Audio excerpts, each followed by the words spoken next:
Halo sahabat tetangga story. Sebelum masuk ke cerita jangan lupa untuk like, komen dan subscribe, agar cerita-cerita inspiratif ini terus hadir dalam hidup kita.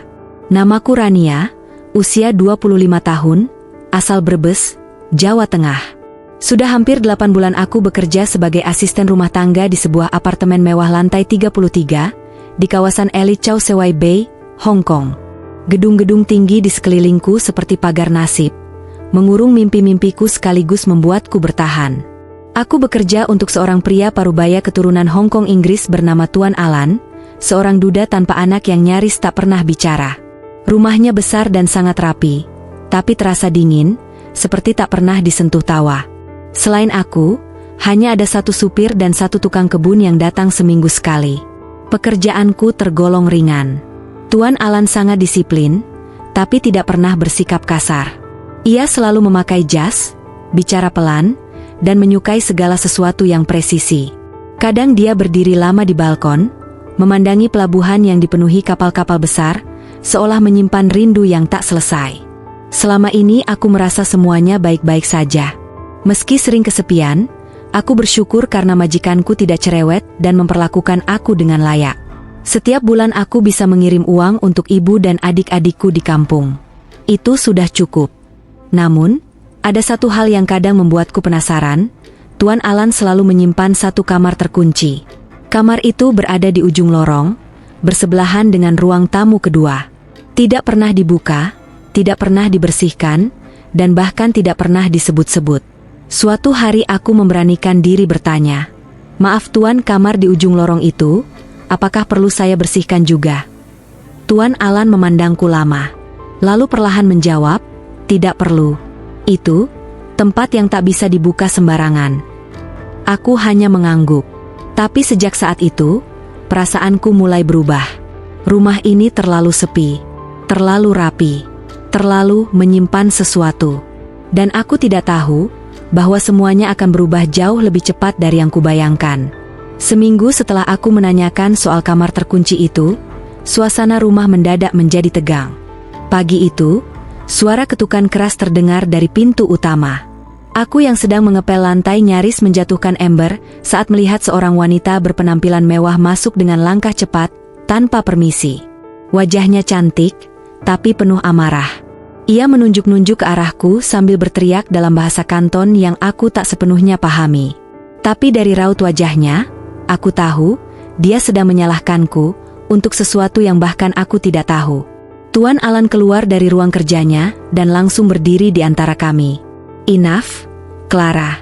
Jangan buat keributan di sini," ucapnya tegas. Wanita itu, yang ternyata adalah mantan istrinya, melotot padaku sambil berkata dengan nada tajam, "Kau pikir dia benar-benar suka padamu? Pembantu murahan seperti kamu cuma dimanfaatkan." Aku membeku. Tubuhku gemetar. Aku bahkan belum mengerti apa yang sebenarnya sedang terjadi. Clara menunjuk wajahku, lalu berkata dengan lantang, "Kau penyebab semuanya. Karena perempuan ini, rumah tanggaku hancur." Aku menggeleng panik. Tidak. Saya bahkan baru bekerja di sini. Tapi siapa yang mau percaya? Wanita itu kaya, terhormat, dan aku hanya seorang TKW dari kampung, dengan visa kerja yang setiap saat bisa dicabut. Siang itu juga, aku dipanggil oleh agen penyalur. Mereka bilang Clara sudah mengajukan laporan ke konsulat, dan menuduhku berselingkuh dengan Tuan Alan. Jika laporan itu diproses, aku bisa dideportasi tanpa sempat membela diri. Aku tidak melakukan apa-apa, ucapku lirih di hadapan Tuan Alan. Dan saat itulah, untuk pertama kalinya, pria itu memandangku sangat lama. Matanya teduh tapi dalam, seolah sedang menimbang keputusan yang sangat besar. "Aku akan menikahimu," ucapnya tenang. Dunia seketika hening. Aku mematung. "Pernikahan akan menyelamatkan statusmu dan menghentikan rumor," lanjutnya. Aku terisak. "Tapi, Tuan, saya bukan siapa-siapa." Tuan Alan menatap lurus. "Justru karena itu, kamu tidak akan kehilangan apa-apa." Aku tidak tahu apakah aku sedang diselamatkan, atau dijebak dalam sesuatu yang lebih besar dari yang bisa kubayangkan. Malam itu aku tak bisa tidur. Pikiranku kacau. Kata-kata, "Aku akan menikahimu," terus terngiang di telingaku. Rasanya terlalu cepat, terlalu tak masuk akal, tapi juga terlalu berani untuk kutolak. Keesokan paginya, agen penyalur datang ke apartemen. Wajah mereka tegang, tapi juga sedikit lega. Kalau kau benar-benar dinikahi oleh Tuan Alan, maka statusmu di sini akan aman, Rania, kata salah satu staf perempuan sambil menatapku lekat-lekat. Tapi kau harus siap, hidupmu tidak akan sama lagi. Aku diam, menunduk. Dalam hati, aku berteriak, tapi aku tidak mencintainya, aku bahkan tak tahu seperti apa hatinya. Namun kenyataan tak memberi ruang untuk idealisme. Aku tahu, satu laporan saja dari Clara bisa menghancurkan segalanya. Pekerjaanku, status legalku, bahkan harapan orang tuaku di kampung yang mengandalkan kiriman uang setiap bulan. Sore itu, Tuan Alan duduk di ruang tamu sambil menatap keluar jendela. Aku mendekatinya dengan langkah gemetar. Kalau saya setuju, kataku nyaris berbisik. Apa yang harus saya lakukan? Ia memalingkan wajahnya, menatapku dalam. Tapi bukan dengan senyum. Bukan dengan bahagia. Tidak banyak. Aku akan urus semuanya. Kita akan menikah secara hukum sipil, diam-diam, tanpa publikasi, ujarnya dingin. Aku menggigit bibir. Hati kecilku menangis, tapi aku mengangguk. 2 hari kemudian, aku memakai gaun polos berwarna pastel. Di hadapan 2 saksi dari pengacara dan notaris, aku mengucapkan ikrar sebagai istri, bukan karena cinta, tapi karena keadaan. Tidak ada pesta, tidak ada pelukan, tidak ada senyum bahagia seperti pengantin lain. Setelah itu, kami kembali ke apartemen seperti biasa. Seolah tidak pernah terjadi apa-apa. Tapi malam harinya, saat aku hendak tidur di kamar asisten, Tuan Alan berdiri di pintu. Ia hanya berkata satu kalimat. Malam ini, kau tidur di tempat yang berbeda. Aku menggenggam tangan sendiri yang mulai dingin. Aku tahu, malam itu bukan sekadar malam. Dan aku belum siap menerima semuanya. Dengan langkah gemetar, aku berjalan mengikuti Tuan Alan menuju kamar utamanya. Tapi bukannya membiarkanku masuk, ia malah menyerahkan sesuatu ke tanganku. Sebuah kunci kecil berukir inisial R. Gunakan ini, ucapnya singkat. Kamar di ujung lorong. Sudah waktunya kau tahu. Aku mematung. Kunci ini, untuk kamar yang selama ini selalu terkunci. Tanpa berkata-kata, aku melangkah perlahan ke lorong sunyi itu. Setiap langkah terasa seperti menembus kabut misteri yang selama ini membungkus rumah ini. Tanganku gemetar saat memasukkan kunci ke lubang pintu. Klik. Saat pintu terbuka, aroma kayu lama dan mawar kering menyambutku. Ruangan itu gelap, hanya diterangi cahaya temaram dari lampu dinding. Di dalamnya, ada sebuah ranjang kecil, boneka rusak, lukisan bunga hasil coretan anak-anak, dan sebuah foto bingkai besar terpajang di dinding. Aku melangkah mendekat. Mataku membelalak. Wajah dalam foto itu begitu mirip denganku. Bahkan nama yang tertulis di bingkainya. Untuk Rania, putri kecilku. Lututku lemas. Aku terduduk di lantai. Di belakangku, suara langkah kaki mendekat. Tuan Alan berdiri di ambang pintu dengan wajah yang sulit diartikan. Dia anakku, katanya lirih. Meninggal 5 tahun lalu karena kanker darah. Dan dia namanya Rania juga. Aku menatapnya, air mataku menetes tanpa bisa kubendung. Awalnya aku pikir, kau cuma kebetulan menyerupainya. Tapi saat kau tanya soal kamar ini, aku tahu, sesuatu dalam dirimu membangkitkan memori itu. Aku membungkam bibirku dengan tangan. Tak tahu harus merasa apa. Sedih, takut, atau hancur? Tuan Alan melanjutkan, aku tidak menyuruhmu menikah untuk balas dendam pada mantan istriku. Tapi, aku ingin menjagamu. Mungkin dengan begitu, aku bisa mengobati luka lama. Aku berdiri perlahan. Tapi saya bukan dia, Tuan. Dan aku tahu itu, jawabnya tenang. Tapi hatiku sudah tertinggal pada nama itu, pada sosok yang kini kulihat dalam dirimu. Malam itu aku menangis sendirian di kamar terkunci itu. Bukan karena luka yang dia bawa, tapi karena luka yang kini mulai tumbuh dalam hatiku sendiri. Untuk pertama kalinya, aku merasa hancur. Siapa aku di matanya? Apakah aku benar-benar istrinya? Atau hanya hantu dari masa lalu yang ia hidupkan kembali lewat tubuh dan namaku? Keesokan paginya, aku duduk sendirian di dapur, menggenggam cangkir teh yang sudah dingin. Nafasku berat. Aku mulai merasa seperti boneka yang tak punya kendali atas nasibnya sendiri. Ketika Tuan Alan turun dari lantai atas, aku memberanikan diri bertanya, "Tuan, apakah yang Tuan cintai itu? Aku? Atau Rania, putri Tuan yang dulu?" Ia terdiam. Wajahnya seperti tertampar oleh kenyataan. "Aku tidak tahu, Rania," katanya pelan. "Mungkin keduanya." Jawaban itu membuat hatiku makin bergetar. Aku ingin berteriak, ingin kabur, tapi kemana? Aku terperangkap dalam pernikahan yang bahkan tidak kuminta. Tapi, anehnya, aku tidak membencinya. Justru, aku mulai merasa kasihan.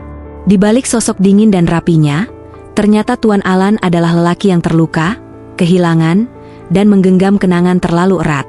Beberapa hari kemudian, aku membuat keputusan. Aku ingin tahu, apakah aku bisa menjadi aku yang baru untuknya, bukan sekadar bayangan masa lalu. Aku mulai memasak makanan Indonesia yang sederhana. Aku menata meja makan dengan bunga segar. Aku bahkan mengajak Tuan Alan berbicara saat makan malam, tentang hal-hal ringan, seperti bagaimana cuaca di Brebes, atau kenapa aku dulu suka banget nonton sinetron waktu kecil. Awalnya dia hanya menjawab pendek, tapi lama-lama, ia mulai tersenyum. Bahkan tertawa kecil. Namun saat aku merasa semuanya mulai membaik, sebuah surat dari pengacara datang ke rumah. Surat itu dikirim dari mantan istrinya, Clara.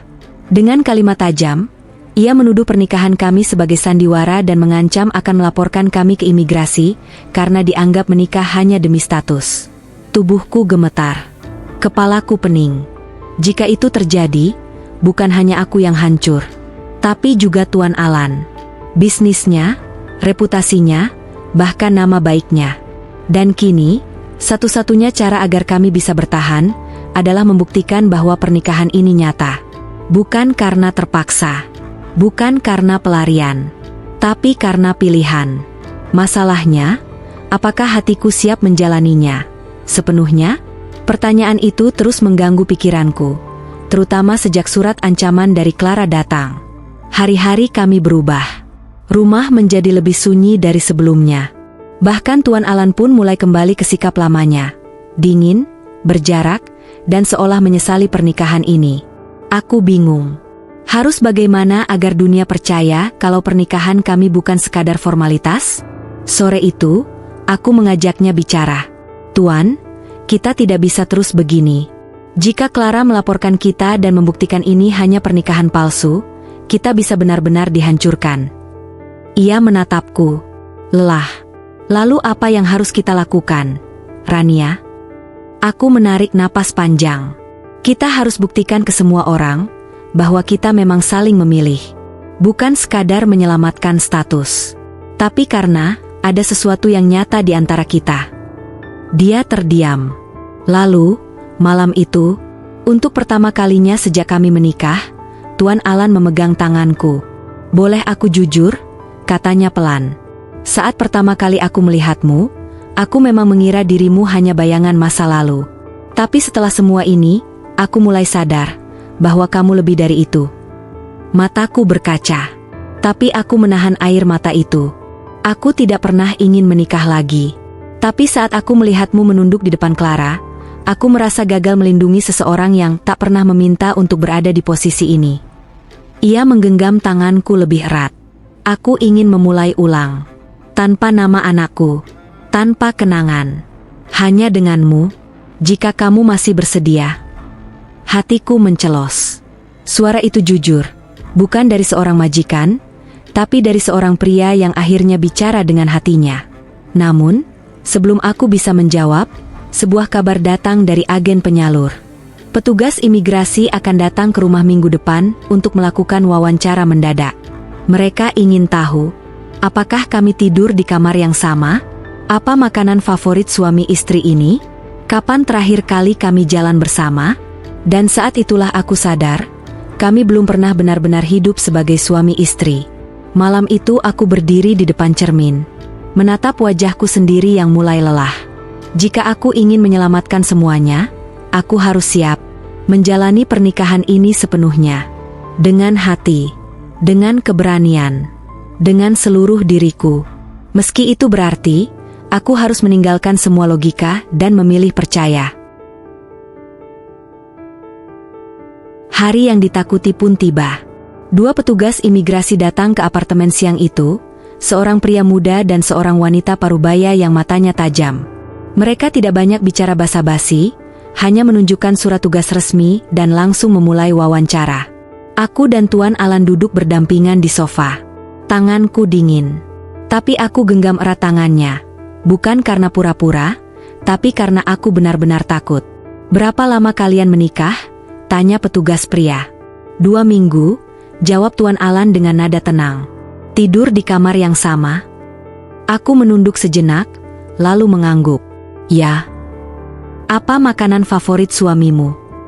"Sup ayam jahe dan roti gandum panggang tanpa mentega," jawabku cepat. Aku sudah hafal itu sejak pertama kerja di sini. Petugas wanita mulai mencatat sesuatu. Lalu ia menatapku lama sebelum bertanya, "Kenapa kamu mau menikah dengannya?" Aku terdiam. Lidahku tercekat. Aku tahu, pertanyaan ini tidak bisa kujawab dengan hafalan. Aku melirik Tuan Alan. Ia juga tampak terkejut. Tapi aku tahu, jika aku tidak menjawab dengan jujur, segalanya bisa runtuh. Aku menarik napas panjang. Suaraku bergetar saat akhirnya kubuka suara. Karena dia satu-satunya orang yang tidak mengusirku saat dunia menuduhku. Karena ketika aku tidak punya tempat kembali, dia membuka pintu dan memintaku tinggal. Karena mungkin, di balik semua yang terlihat seperti kesepakatan, aku menemukan arti perlindungan yang belum pernah kutemukan sebelumnya. Air mata mengalir tanpa bisa kutahan. Dan sekarang bukan hanya karena status, aku ingin tetap di sini. Karena aku mulai menyayanginya. Ruangan itu hening. Sangat hening. Petugas wanita menutup bukunya perlahan, menatapku dengan sorot mata yang melunak. "Terima kasih. Itu yang kami butuhkan." Beberapa menit kemudian, mereka pamit dan meninggalkan rumah. Tapi aku masih duduk terpaku, mataku basah. Aku bahkan tak sadar kalau Tuan Alan menyentuh bahuku dengan lembut. "Rania," ucapnya pelan. "Apa yang kau katakan tadi benar?" Aku menatapnya dengan mata yang masih sembab. Aku belum tahu apakah itu cinta. Tapi aku ingin mencoba. Karena aku lelah bersembunyi. Dan untuk pertama kalinya sejak kami menikah, Tuan Alan memelukku. Hangat, pelan, dan nyata. Pelukan itu seperti menurunkan semua beban yang selama ini kupikul sendirian. Aku membalas pelukannya, meski tubuhku masih gemetar. Di sanubari terdalam, aku tahu, hubungan ini akhirnya berubah. Hari-hari setelah wawancara itu terasa berbeda. Kami mulai sarapan bersama, saling menanyakan kabar, dan berbagi tawa kecil yang dulu tak pernah ada. Bahkan, suatu pagi Tuan Alan membawakan bunga kecil dari pasar bunga, dan meletakkannya di samping piringku. "Ini bukan karena formalitas," katanya. "Ini karena kamu layak bahagia." Aku terdiam, terharu. Tapi kebahagiaan itu tak berlangsung lama. Beberapa hari kemudian, aku menemukan sebuah amplop coklat di atas meja kerja Tuan Alan. Awalnya aku ragu membukanya, tapi saat kulihat namaku tertulis di sana, hatiku mendadak sesak. Itu adalah surat wasiat. Dalam surat itu tertulis, "Jika sesuatu terjadi padaku, semua harta yang tidak terkait bisnis akan diwariskan kepada istriku, Rania, termasuk apartemen ini dan rekening pribadi." Tanganku bergetar. Aku menatap surat itu berulang kali, tak percaya. Sore harinya, aku menanyakan langsung padanya, "Tuan, kenapa menulis ini sekarang?" Ia menatapku lama, lalu menjawab pelan, "Karena aku merasa hidupku tak lagi kosong. Karena sekarang, ada yang perlu kujaga. Dan kalau suatu hari aku tidak ada, aku ingin kau tetap bisa hidup dengan layak. Tanpa takut diusir, tanpa harus kembali ke tempat yang dulu membuatmu merasa kecil." Hatiku seperti diiris. Aku menatap matanya. "Kenapa baru sekarang berkata seperti itu?" Ia menghela napas, lalu menjawab dengan suara lirih, karena baru sekarang aku benar-benar merasa punya rumah kembali. Dan kamu adalah rumah itu, Rania. Aku menangis dalam diam. Bukan karena kesedihan, tapi karena untuk pertama kalinya, aku merasa dicintai. Bukan sebagai bayangan masa lalu, bukan karena keterpaksaan, tapi karena aku adalah aku. Tapi belum sempat kuucapkan rasa syukurku, sebuah telepon dari rumah sakit membuat tubuhku lemas seketika. Suara dari seberang sana berkata, "Apakah Anda istri dari Alan Wong? Kami butuh Anda kesini sekarang, beliau pingsan di kantornya tadi siang." Telepon itu menggetarkan seluruh tubuhku. Tanpa pikir panjang, aku langsung berlari keluar apartemen dan memesan taksi pertama yang lewat. Sepanjang perjalanan ke rumah sakit, jantungku berdetak tak beraturan. Pikiran buruk silih berganti. Bukan sekarang, jangan sekarang. Begitu sampai, aku langsung menuju ruang UGD. Perawat menahan tubuhku yang gemetar. Dia sudah sadar, tapi kondisinya lemah. Kami sedang menunggu hasil scan lengkap. Saat aku masuk ruangan, kulihat Tuan Alan terbaring lemah. Selang infus tertancap di tangannya. Tapi ketika matanya menatapku, aku melihat senyum. Senyum yang penuh kelelahan, tapi juga kelegaan. "Kamu datang," ucapnya pelan. Aku menghampiri ranjangnya. Air mata menetes tak tertahankan. "Kenapa tidak bilang kalau kamu sakit?" tanyaku lirih. "Kenapa selalu menyimpan semuanya sendiri?" Ia menggenggam tanganku. "Karena aku tak ingin kau mengkhawatirkanku. Karena aku takut, saat kau tahu, kau akan pergi." Aku menggeleng kuat. Aku tidak akan pergi. Bahkan kalau seluruh dunia menyuruhku, aku tetap di sini. Dokter masuk membawa hasil pemeriksaan. Kami temukan gejala kelelahan ekstrim dan tekanan darah yang turun drastis. Pak Alan harus dirawat dan benar-benar istirahat. Ini bukan sekadar kelelahan kerja, ini karena beban yang terlalu lama dipendam sendiri. Aku menunduk. Hatiku seperti ditampar. Selama ini aku sibuk berpikir bahwa aku yang paling tertekan. Tapi ternyata, lelaki itu juga terluka. Ia tidak hanya kehilangan anaknya, tapi juga kehilangan dirinya sendiri. Malam itu, aku duduk di samping ranjangnya, menyeka keringatnya, menyanyi kecil lagu dari kampung halamanku agar ia tidur lebih tenang. Dan saat ia tertidur, aku tahu, inilah cinta. Cinta bukan soal awal yang sempurna, tapi soal siapa yang tetap bertahan saat segalanya nyaris runtuh. Aku menggenggam tangannya lebih erat. Dalam hati aku berdoa, "Ya Allah, kalau ini ujian, jangan ambil dia dariku. Jangan biarkan aku kehilangan orang yang baru saja membuatku merasa hidup kembali." Doa itu kulantunkan dalam hati setiap malam, selama Tuan Alan dirawat di rumah sakit. Hari-hari berlalu perlahan, tapi penuh ketegangan. Aku menunggu di bangku rumah sakit, mengantarnya terapi, bahkan belajar memahami bahasa medis yang asing di telingaku. Semua kulakukan, karena aku benar-benar ingin ia pulih. Dan akhirnya, 1 minggu setelah krisis itu, dokter menyatakan kondisinya stabil. Kami pun kembali ke rumah. Tapi suasana sudah tak sama. Bukan karena sakitnya, tapi karena kami akhirnya tahu siapa kami bagi satu sama lain. Suatu pagi, saat aku menyiapkan sarapan seperti biasa, Tuan Alan duduk di kursi makan dengan secari kertas di tangannya. Ia menatapku lama sebelum berkata, "Aku ingin kita menikah lagi." Aku terpaku. "Maksud Tuan?" Ia tersenyum, hangat dan tulus. "Pernikahan kita yang kemarin adalah karena keadaan. Sekarang, aku ingin menikah denganmu sebagai seorang pria yang mencintai wanita, bukan majikan yang menyelamatkan pembantunya." Air mataku langsung jatuh. "Boleh aku jadi suamimu yang sebenarnya, Rania?" Aku mengangguk, tak bisa berkata apa-apa. Hanya menutup wajahku dengan tangan karena terlalu bahagia. Beberapa hari kemudian, kami menggelar akad kecil di taman belakang apartemen. Tak banyak tamu, hanya perwakilan KJRI, beberapa teman dekat, dan 2 tetangga dari lantai atas. Tapi suasananya hangat. Aku mengenakan kebaya putih sederhana, dan Tuan Alan memakai jas abu-abu kesukaannya. Saat dia mengucapkan ijab kabul dalam bahasa Indonesia yang kaku tapi tulus, aku menangis sejadi-jadinya. Tapi kali ini bukan karena sedih. Karena akhirnya aku dinikahi sebagai wanita yang dicintai, bukan yang dikasihani. Beberapa bulan setelahnya, aku pulang ke Indonesia. Tapi kali ini bukan sebagai TKW yang lari dari kenyataan, melainkan sebagai istri sah seorang pria yang dulu hanya aku panggil Tuan.